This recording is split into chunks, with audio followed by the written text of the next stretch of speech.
বিনা পাসপোর্টে বিনা ভিসায় চলে আসলাম পাকিস্তানি খাবার খাওয়ার জন্য। আসলে কি সত্যি বিনা পাসপোর্টে বিনা ভিসায় পাকিস্তানি খাবারের জন্য পাকিস্তান আসা যায়? হ্যাঁ ভাই, আসা যায়। সবই সম্ভব, শুধুমাত্র আমাদের এই কুমিল্লায়।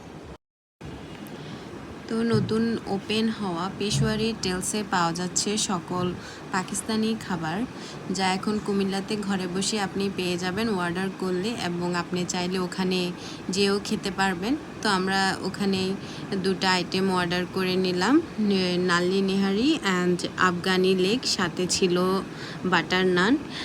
তো আমি এখানে একটা একটা করে টেস্ট করতেছিলাম, এবং ভাই আমার কাছে অসম্ভব ভালো লেগেছে। সত্যি কথা বলতে আমি কখনো পাকিস্তান যাইনি পাকিস্তানি খাবার ট্রাই করার জন্য, এটাই আমার ফার্স্ট টাইম ছিল। তো আমার টেস্ট অনুযায়ী আমার কাছে ভালোই লাগছে ভাই, খারাপ লাগেনি। আপনারা চাইলে ট্রাই করতে পারেন, চলে আসতে পারেন পেশোয়ারি টেলসে।